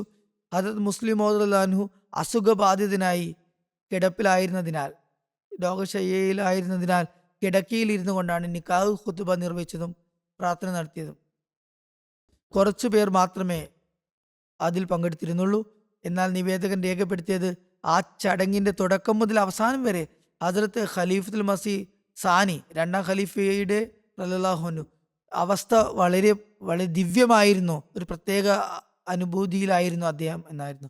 പിന്നീട് 1956 ഹസ്രത്ത് മുസ്ലിം റളിയല്ലാഹു തന്നെ അവരെ വിവാഹം കഴിച്ചയക്കുകയും അവർക്കായി പ്രാർത്ഥിക്കുകയും ചെയ്തു.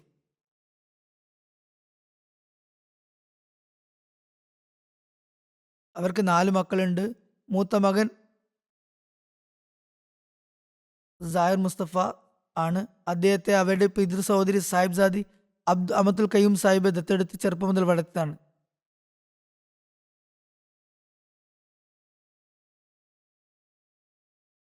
മൂത്ത മകനെ സഹോദരി സാഹിബ്സാദ അമത്തുൽ കയ്യൂം സാഹിബ് എടുത്ത് വളർത്തിയതാണ് ചെറുപ്പം മുതൽ. മകൾ യാസ്മീൻ മലീക് കാനഡയിലാണ്. സാദിയ അഹമ്മദിയ എന്ന മകൾ UK താമസിക്കുന്നു. സോഫിയ അഹമ്മദ് യമനിൽ താമസിക്കുന്നു. നാസിർ ഖിദ്മത്തെ ദർവേഷാൻ ആയി സേവനമനുഷ്ഠിച്ച മിർസ സമദ് അഹമ്മദിന്റെ പത്നിയാണ്. മർഹൂമയുടെ ഭർത്താവ് നാസർ മുഹമ്മദ് സിയാദ് സാഹിബ് വഖഫ് സിന്ദിഖിയായിരുന്നു. അത് മുസ്ലിമോദ് അൻഹു ഒരു റിസർച്ച് ആരംഭിച്ചപ്പോൾ ഇദ്ദേഹത്തെ അതിനായി നിയമിച്ചു. എന്നാൽ പിന്നീട് ആ റിസർച്ച് നിന്നുപോയപ്പോൾ ജമാഅത്ത് അദ്ദേഹത്തിന് പ്രൈവറ്റായി ജോലി ചെയ്യാൻ അനുവാദം നൽകി. അവരുടെ മകൾ സോഫിയ എഴുതുന്നു, അവർ പാവങ്ങളെ സഹായിക്കുന്നവരും മറ്റുള്ളവരുടെ ആവശ്യങ്ങൾ നിറവേറ്റാൻ ശ്രമിക്കുന്നവരുമായിരുന്നു. പലരും എനിക്ക് ഈ കാര്യം എഴുതി അറിയിച്ചിട്ടുണ്ട്. ഈ സവിശേഷത കുട്ടിക്കാലത്ത് ഹദ്റത്ത് മുസ്ലിം മൗദ് റളിയല്ലാഹുവിനോടൊപ്പമുള്ള അവരുടെ ചില സംഭവങ്ങളും അതുപോലെ തന്നെ മുസ്ലിം മൗദിന്റെ ചില സ്വപ്നങ്ങളും ഇവരെക്കുറിച്ചുള്ളത് പരാമർശിക്കപ്പെട്ടിട്ടുണ്ട്. ആ നിലക്ക് അവരെക്കുറിച്ചുള്ള പരാമർശം പറയുമ്പോൾ, അവരെ അനുസ്മരിക്കുമ്പോൾ ചില മുൻ ചരിത്രങ്ങളും പഴയ ചരിത്രങ്ങളും കടന്നു വരുന്നുണ്ട്. അവർ തന്നെ വിവരിച്ച ഒരു കുടുംബപരമായ സംഭവം ഹദ്റത്ത് മുസ്ലിം മൗദ് റളിയല്ലാഹുവിന്റെ മൂല്യബോധത്തെയും ജമാഅത്ത് പ്രവർത്തകരുടെ അന്തസ്സിനോടുള്ള അദ്ദേഹത്തിന്റെ കരുതലിനെയും കാണിക്കുന്നു. എത്രത്തോളം ജമാഅത്ത് പ്രവർത്തകരെ അദ്ദേഹം ആദരിച്ചിരുന്നത്. അത് മുസ്ലിം മൗദ് റളിയല്ലാഹുവിന്റെ ഷൂകൾ പുറത്ത് വെക്കാറുണ്ടായിരുന്നു. ജമാഅത്ത് സേവകർ അത് വൃത്തിയാക്കാറുണ്ടായിരുന്നു. അവയുടെ കൂട്ടത്തിൽ ഇവരും സ്വന്തം ഷൂകൾ വെച്ചു. ഹദ്റത്ത് മുസ്ലിം മൗദ് റളിയല്ലാഹു അവയെടുത്ത് അകത്തേക്ക് കൊണ്ടുവന്നിട്ട് ചോദിച്ചു, ഇത് ആരുടേതാണ്? ദേഷ്യത്തിലായിരുന്നുകൊണ്ട് ആരും ഒന്നും മിണ്ടിയില്ല. അവസാനം അദ്ദേഹം പറഞ്ഞു, ഞാൻ ആരെയും ഒന്നും പറയില്ല, ആരുടേതാണെന്ന് പറയുക. അപ്പോൾ അവർ പറഞ്ഞു, ഇത് എൻ്റേതാണ്. അപ്പോൾ ഹദ്റത്ത് മുസ്ലിം മൗദ് റളിയല്ലാഹു വളരെ പ്രിയപ്പെട്ട മകളായിരുന്നിട്ട് കൂടി പറഞ്ഞു, ഇനി മുതൽ നിനക്ക് സ്വന്തമായി പോളിഷ് ചെയ്യാൻ കഴിയുന്നില്ലെങ്കിൽ ഷൂ എന്നെ ഏൽപ്പിക്കുക, ജമാഅത്ത് പ്രവർത്തകരെ കൊണ്ട് പോളിഷ് ചെയ്യിപ്പിക്കരുത്. ഏതായാലും അവർ ധാരാളം സദക്കകൾ ചെയ്യുന്നവരും ദരിദ്ര സാധുജന പരിപാലകയുമായിരുന്നു. ദരിദ്രരെ പരിഗണിക്കുന്നവരായിരുന്നു. പുസ്തകങ്ങളിൽ നിന്ന് അവരുടെ പഴയ കണക്കുകൾ നോക്കിയപ്പോൾ ദരിദ്രരെ സഹായിക്കുന്നതിനായി അവർ പതിവായി നൽകിയിരുന്ന അനേകം ചിലവുകൾ അതിൽ വ്യക്തമായി എഴുതിയിട്ടുണ്ടായിരുന്നു എന്ന് പറയപ്പെടുന്നു. അവർക്ക് 7 വയസ്സുള്ളപ്പോൾ അവരുടെ മാതാവ് ഹസ്രത്ത് മറിയം സാഹിബ ഉമ്മ താഹിർ സാഹിബ വഫാത്തായി. ഹസ്രത്ത് മുസ്ലിം മൗദ് റളിയല്ലാഹു എഴുതുന്നു, അവരെയും കൊണ്ട് ഞങ്ങൾ ഷെയ്ഖ് ബഷീർ അഹമ്മദ് സാഹിബിന്റെ വീട്ടിലെത്തി. അവരുടെയും എൻ്റെയും അങ്ങേയറ്റം പ്രിയപ്പെട്ടവളായ 7 വയസ്സ് മാത്രമുള്ള പെൺകുട്ടി അമത്തുൽ ജമീൽ ഹായ് ഉമ്മി, അയ്യോ ഉമ്മി, അയ്യോ ഉമ്മി എന്ന് നിലവിളിച്ച് കരയുന്നത് ഞാൻ കണ്ടു. ഞാൻ ആ കുട്ടിയുടെ അടുത്ത് ചെന്നിട്ട് അവളോട് പറഞ്ഞു, ജിമി. ഞങ്ങൾ അവളെ സ്നേഹത്തോടെ ജിമി എന്നായിരുന്നു വിളിച്ചിരുന്നത്. മുസ്ലിം മൗദ് പറയുന്നു, ഞാൻ അവളോട് പറഞ്ഞു, ഉമ്മ അള്ളാഹുവിൻ്റെ വീട്ടിലേക്കാണ് പോയിരിക്കുന്നത്, അവിടെ അവർക്ക് കൂടുതൽ ആശ്വാസം ലഭിക്കും. അവർ അങ്ങോട്ട് പോകണമെന്നായിരുന്നു അള്ളാഹുവിൻ്റെ ഇഷ്ടം, അള്ളാഹുവിൻ്റെ ഹിതം അതായിരുന്നു. നോക്കൂ, നബി തിരുമേനി സല്ലല്ലാഹു അലൈഹി വസല്ലം വഫാത്തായില്ലേ? അതുപോലെ നിന്റെ വല്യുപ്പ ഹസ്രത്ത് മസീഹ് ഇസ്ലാം വഫാത്തായില്ലേ? നിന്റെ ഉമ്മ അവരെക്കാൾ വലിയ ആളാണോ? ഹസ്രത്ത് മുസ്ലിം മൗദ് ചോദിച്ചു. തുടർന്ന് ഹസ്രത്ത് മുസ്ലിം മൗദ് പറയുന്നു, എൻ്റെ ദൈവത്തിൻ്റെ നിഴൽ ഈ കുട്ടിയിൽ നിന്ന് ഒരു നിമിഷം പോലും വേർപിരിയാതിരിക്കട്ടെ. എൻ്റെ വാചകത്തിന് ഈ പറഞ്ഞതിന് ശേഷം അവൾ ഉമ്മയെ വിളിച്ച് ഇന്ന് വരെ കരഞ്ഞിട്ടില്ല. ഈ വാക്ക് കേട്ട ഉടനെ അവൾ പൂർണ്ണമായും നിശബ്ദയായി. മാത്രമല്ല, അടുത്ത ദിവസം ജനാസയുടെ സമയത്ത് അവളുടെ മൂത്ത സഹോദരി സങ്കടം സഹിക്കാനാവാതെ നിലവിളിച്ച് ബോധരഹിതയായപ്പോൾ എൻ്റെ ചെറിയ ഭാര്യ മറിയം സിദ്ദീഖ് സാഹിബിയുടെ അടുത്തേക്ക് ചെന്ന് എൻ്റെ ജിമി അവരോട് പറഞ്ഞു, ചോട്ടിയാപ്പ. ഹദരത്ത് മറിയം സിദ്ദീഖ സാഹിബിയെ കുട്ടികൾ ചോട്ടിയാപ്പ എന്നാണ് വിളിച്ചിരുന്നത്. പറഞ്ഞു, ബാജി ഉണ്ടല്ലോ, എൻ്റെ ഏട്ടത്തി ഉണ്ടല്ലോ, എന്ത് അവിവേകിയാണ്. ഉമ്മ മരിച്ചത് അള്ളാഹുവിൻ്റെ ഇഷ്ടപ്രകാരമായിരുന്നു എന്ന് അബ്ബാജാൻ പറയുന്നു. എന്നിട്ടും ഇവർ വീണ്ടും വീണ്ടും കരയുന്നു. അത് മുസ്ലിം മൗദ് വീണ്ടും പറയുന്നു, എൻ്റെ രക്ഷിതാവേ, റബ്ബേ, എൻ്റെ റബ്ബേ, നിന്റെ പ്രീതിക്ക് വേണ്ടി സ്വന്തം ഉമ്മയുടെ മരണത്തിൽ സങ്കടപ്പെടാത്ത ഒരു ചെറിയ പെൺകുട്ടിയുടെ ഉമ്മയെ പരലോകത്തെ എല്ലാ സങ്കടങ്ങളിൽ നിന്നും ആദികളിൽ നിന്നും നീ സംരക്ഷിക്കില്ലേ? ഹദരത്ത് മറിയം സാഹിബയ്ക്കും ഹദരത്ത് ഉമ്മ താഹിർ സാഹിബയ്ക്ക് വേണ്ടി പ്രാർത്ഥിച്ചുകൊണ്ട് അദ്ദേഹം ഇപ്രകാരം പറഞ്ഞു, എൻ്റെ റഹീമായ അള്ളാഹുവെ, നിന്നിൽ നിന്ന് ഇങ്ങനെയൊരു പ്രതീക്ഷ വെച്ച് പുലർത്തുക എന്നത് നിന്റെ ദാസന്മാരുടെ അവകാശമാണ്. ആ പ്രതീക്ഷ നിറവേറ്റുക എന്നത് നിന്റെ ഉന്നതമായ പദവിക്ക് ഭൂഷണവുമാണ്. അതുപോലെ ചന്തകൾ നൽകുന്ന കാര്യത്തിലും അവർ വലിയ കൃത്യനിഷ്ഠയുള്ള സ്ത്രീയായിരുന്നു. തൻ്റെ സ്വത്തിൻ്റെ വീതം ഹിസ്സ ജായദാദ് പൂർണ്ണമായും കണക്ക് തീർത്ത് നേരത്തെ തന്നെ കൊടുത്തിരുന്നു. അയൽവാസികളിൽ ആരെങ്കിലും വഫാത്താകുമ്പോൾ അവരുടെ വീടുകളിൽ പതിവായി ഭക്ഷണം എത്തിക്കാറുണ്ടായിരുന്നു. അവരുടെ തൻ്റെ ശുഭപര്യവസാനത്തിനായി തൻ്റെ മരണം നല്ല നിലയിലാകാൻ വേണ്ടി പ്രാർത്ഥിക്കണമെന്ന് കാണുന്നവരോടൊക്കെ തന്നെ, സന്ദർശകരോടൊക്കെ തന്നെ പറഞ്ഞിരുന്നു. പലതവണ എന്നോടും പറഞ്ഞിരുന്നു. അവരുടെ മകളായ നുസ്രത്ത് പറയുന്നു, ഉമ്മാമ നമസ്കാര സമയത്തിന് മുമ്പേ തന്നെ തയ്യാറെടുത്ത് കാത്തിരിക്കുമായിരുന്നു. അതീവ താല്പര്യത്തോടെ സമയത്തിനായി കാത്തിരിക്കുകയും ദീർഘമായി പ്രാർത്ഥിക്കുകയും ദുആ ചെയ്യുകയും ചെയ്യുമായിരുന്നു. ദുആ ചെയ്യേണ്ട ആളുകളുടെ ഒരു പട്ടിക തന്നെ അവർ തയ്യാറാക്കിയിരുന്നു. നുസ്രത്ത് പറയുന്നു, ഞാൻ കുട്ടിക്കാലത്ത് വളരെ ചെറിയ പ്രായത്തിൽ ഉമ്മയുടെ ഈ സുദീർഘവും കരഞ്ഞുകൊണ്ടുള്ളതുമായുള്ള വിലാപ പ്രാർത്ഥനകൾ കേട്ട് ഭയക്കാറുണ്ടായിരുന്നു, പരിഭ്രമിക്കാറുണ്ടായിരുന്നു. മറ്റുള്ളവർക്ക് വേണ്ടിയും അവർ പ്രാർത്ഥിക്കാറുണ്ടായിരുന്നു എന്ന് ചുരുക്കം. ഹദരത്ത് ഹാദി അലി സാഹിബ് ഞാൻ നേരത്തെ സൂചിപ്പിച്ചതുപോലെ അവരുമായി ബന്ധപ്പെട്ട ചില പഴയകാല സ്മരണകളും സംഭവങ്ങളും രേഖപ്പെടുത്തിയിട്ടുണ്ട്. ഹദരത്ത് മുസ്ലിം മോദുള്ളാൻ്റെ ചില സ്വപ്നങ്ങളും ഉണ്ട്. ഏതായാലും ഹദരത്ത് ഹാദി അലി സാഹിബ് ഇപ്രകാരം പറയുന്നു, അവർ എന്നോട് ഇപ്രകാരം പറയുകയുണ്ടായി, ഒരിക്കൽ ഞാൻ ഖലീഫത്തുൽ മസീഹ് സാനിയോടൊപ്പം കാറിൽ യാത്ര ചെയ്യുകയായിരുന്നു. ഹുസൂറിനോടൊപ്പം പിൻസീറ്റിലായിരുന്നു ഞാൻ സഞ്ചരിച്ചിരുന്നത്. ഹദരത്ത് മുസ്ലിം മോദുല്ലാൻഹു വിരലുകൾ കൊണ്ട് ആവർത്തിച്ച് എന്തോ എണ്ണുന്നത് ഞാൻ കണ്ടു. ഇങ്ങനെ എണ്ണുന്നുണ്ടായിരുന്നു. അപ്പോൾ ഞാൻ ചോദിച്ചു, അബ്ബജാൻ, പ്രിയപ്പെട്ട ഉപ്പ, താങ്കൾ എന്താണ് ഇങ്ങനെ എണ്ണുന്നത്? അപ്പോൾ ഹുസൂർ പറഞ്ഞു, ഞാൻ ലോകത്തെ എല്ലാ രാജ്യങ്ങളിലുമുള്ള നമ്മുടെ മുബല്ലിഗുകളുടെ എണ്ണത്തെക്കുറിച്ച് ഏകദേശം കണക്കെടുക്കുകയാണ്. എനിക്ക് ലോകമെമ്പാടും കുറഞ്ഞത് ഇത്ര ലക്ഷം മുബല്ലിഗുകളെങ്കിലും വേണം. എങ്കിൽ മാത്രമേ ലോകത്തെ യഥാർത്ഥ ഇസ്ലാമിനെ കുറിച്ച് ബോധവാന്മാരാക്കാൻ സാധിക്കുകയുള്ളൂ എന്ന്. ഹദരത്ത് മുസ്ലിമോദിൻ്റെ ഈ താല്പര്യവും അവരുമായി ബന്ധപ്പെട്ട ചില നിവേദനങ്ങളുമുണ്ട്. ഹദരത്ത് മുസ്ലിമോദിൻ്റെ ഒരു സ്വപ്നവും രേഖപ്പെട്ടിട്ടുണ്ട്. അത് അവരുമായി ബന്ധപ്പെട്ടായതുകൊണ്ട് ഞാൻ ഇവിടെ വിവരിക്കാം. 1948 ജൂണിലെ ഒരു സ്വപ്നമാണിത്. അദ്ദേഹം പറഞ്ഞു, ജൂൺ മാസത്തിൽ ഞാൻ സിന്ധിലെ നാസറാബാദ് എന്ന സ്ഥലത്തായിരുന്നു. അവിടെ വളരെ ഉയർന്നതും വെളുത്തതുമായ ഒരു മിനാരം ഞാൻ കണ്ടു. കാദിയാനിലെ മിനാരത്തിൻ്റെ മാതൃകയിലുള്ള ഒന്നായിരുന്നു അത്. അതിൻ്റെ താഴത്തെ നിലയുടെ മുകളിലെ മട്ടുപ്പാവിൽ വാതിലിന് സമീപം എൻ്റെ മകൾ അമത്തുൽ ജമീൽ ഇരിക്കുന്നുണ്ട്. മുസ്ലിം മോദ് സ്വപ്നം ഇരിക്കുകയാണ്. വളരെ നിസ്സാരമായി, വളരെ അനായാസം അവൾ ആ മട്ടുപ്പാവിൽ നിന്ന് കാലുകൾ താഴേക്ക് തൂക്കിയിട്ടിരിക്കുകയായിരുന്നു. അല്പസമയത്തിന് ശേഷം മിനാരത്തിലേക്ക് നോക്കിയപ്പോൾ അതിൻ്റെ ഏറ്റവും മുകളിലത്തെ നിലയ്ക്ക് തൊട്ടു താഴെയുള്ള നിലയുടെ വാതിലൂടെ വലിയൊരു പാമ്പ് പുറത്തു വരുന്നത് ഞാൻ കണ്ടു. അത് പല വാര നീളമുള്ളതും 1.5 അടി കനമുള്ളതുമായിരുന്നു. പച്ച നിറമായിരുന്നു അതിന്.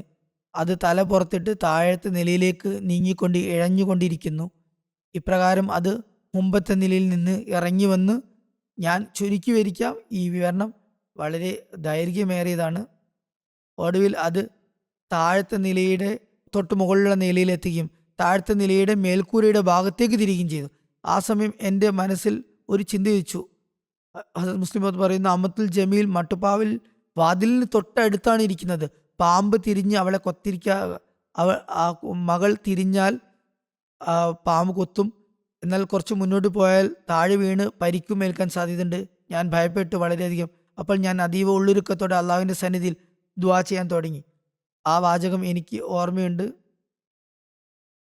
അല്ലാഹുമ്മ അഇസ്ഹ ലി വൽ ജമാഅത്തിൽ അഹമ്മദിയത്തി വലി ഖുറബായിഹ. അതായത്, അള്ളാഹുവേ, എനിക്ക് വേണ്ടിയും അഹമ്മദിയ ജമാഅത്തിന് വേണ്ടിയും അതിലെ ഖുറബാക്കൾക്ക് വേണ്ടിയും ഈ വിപത്തിൽ നിന്ന് അവളെ രക്ഷിക്കണമേ.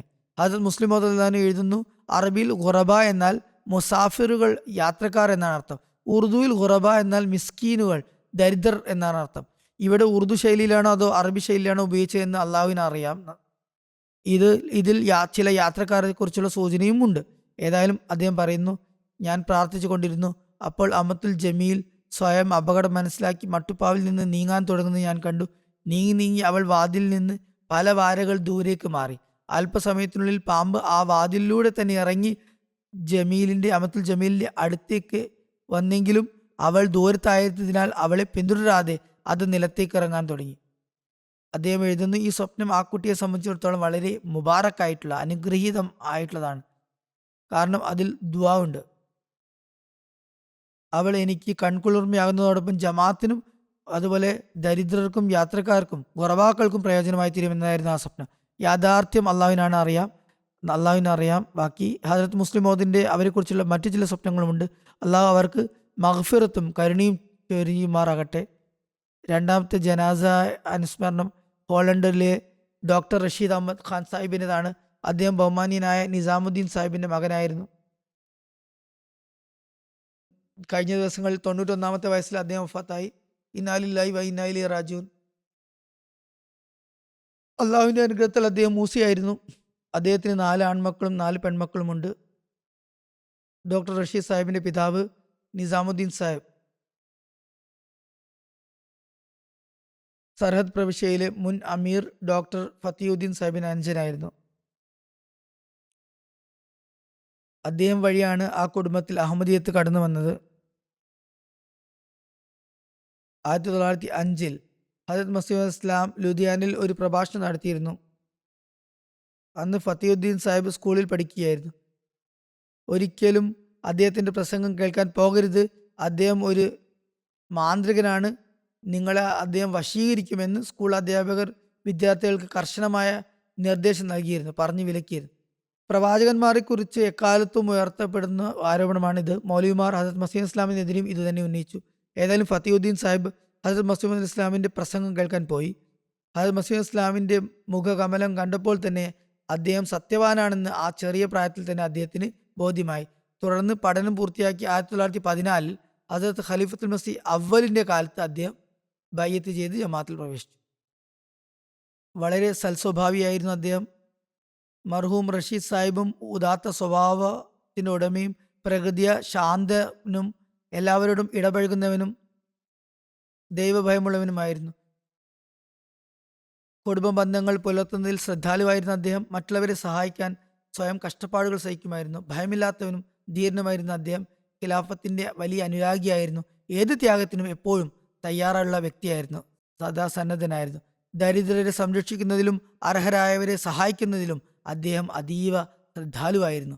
പലപ്പോഴും മറ്റാരും അറിയാതെയായിരുന്നു ഇത്തരം സഹായങ്ങൾ നൽകിയിരുന്നത്. എതിരാളികൾ കള്ളക്കേസുകളിൽ കൊടുക്കുന്ന നവമുസ്ലിങ്ങളുടെ ജാമ്യത്തിനായി അദ്ദേഹം മുന്നോട്ട് വരുമായിരുന്നു. ഫുർഖാൻ ഫോഴ്സിലും അദ്ദേഹം സേവനമനുഷ്ഠിച്ചിട്ടുണ്ട്. അദ്ദേഹത്തിനും അദ്ദേഹത്തിന്റെ ഭാര്യാപിതാവ് അബ്ബാസ് ഖാൻ സാഹിബിനും സഹോദരൻ മൻസൂർ സാഹിബിനും ലഭിച്ച ഒരു വലിയ സൗഭാഗ്യം ഹദരത്ത് ഖലീഫത്തുൽ മസീഹ് സാനി അവരെ വഖഫ് ചെയ്തതിന്റെ കീഴിൽ സർഹദ് പ്രവിശ്യയിലെ വിവിധ പ്രദേശങ്ങളിലേക്ക് അയച്ചു എന്നതാണ്.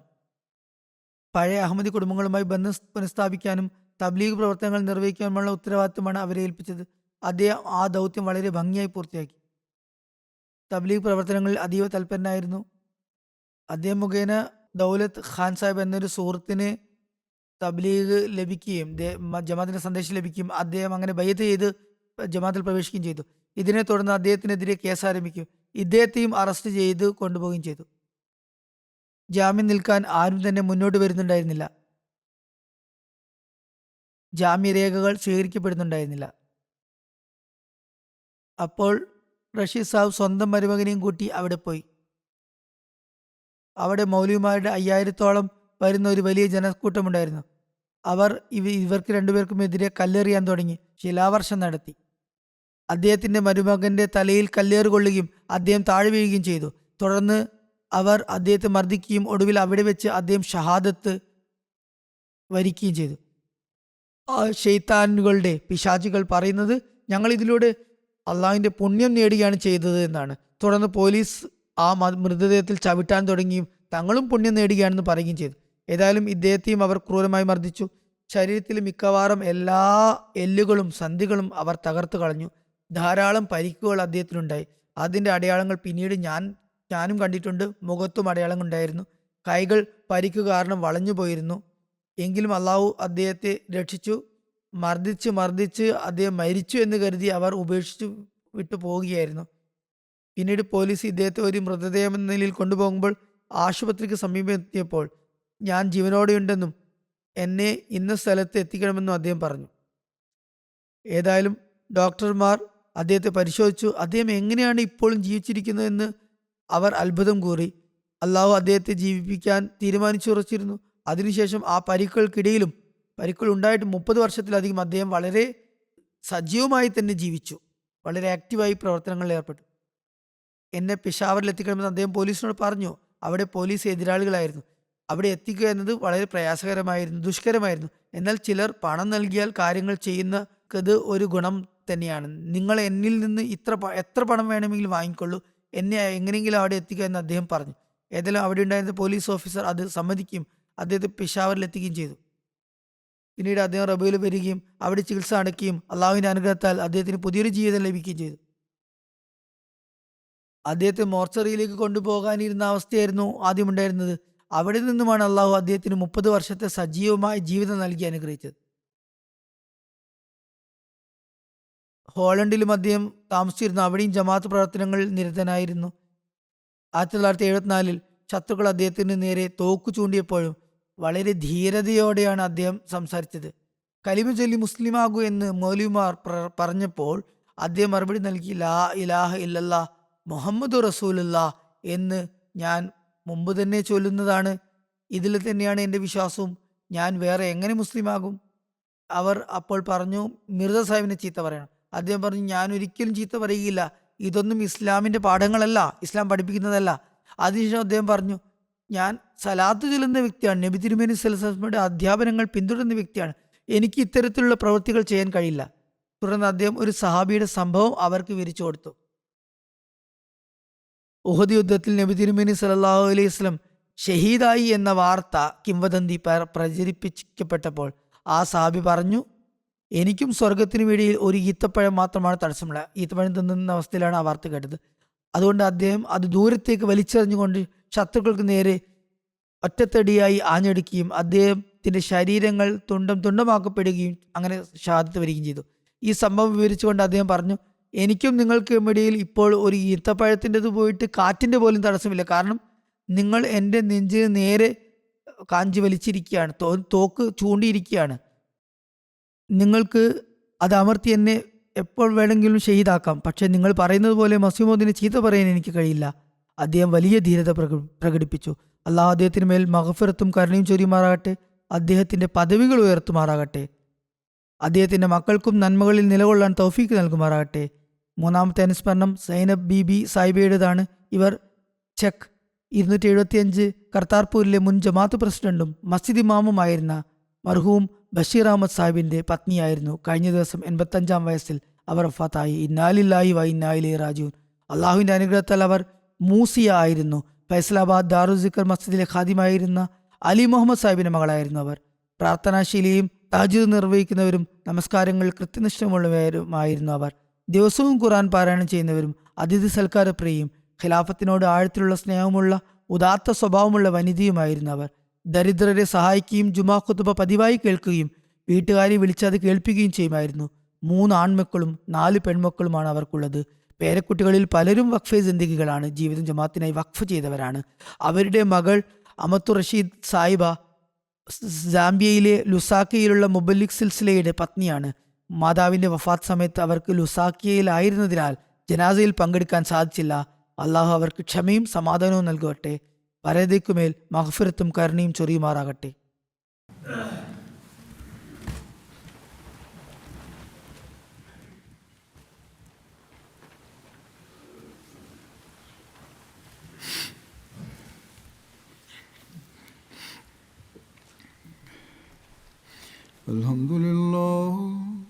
അൽഹംദുലില്ലാഹി നഹ്മദുഹു വനസ്തഈനുഹു വനസ്തഗ്ഫിറുഹു വനുഅ്മിനു ബിഹി വനതവക്കലു അലൈഹി വനഊദു ബില്ലാഹി മിൻ ശുറൂരി അൻഫുസിനാ വമിൻ സയ്യിആതി അഅ്മാലിനാ മൻ യഹ്ദിഹില്ലാഹു ഫലാ മുദില്ല ലഹു ومن يضلل فلا هادي له ونشهد أن لا إله إلا الله ونشهد أن محمدا عبده ورسوله عباد الله رحمكم الله إن الله يأمر بالعدل والإحسان وإيتاء ذي القربى وينهى عن الفحشاء والمنكر والبغي يعظكم لعلكم تذكرون اذكروا الله يذكركم وادعوه يستجب لكم ولذكر الله أكبر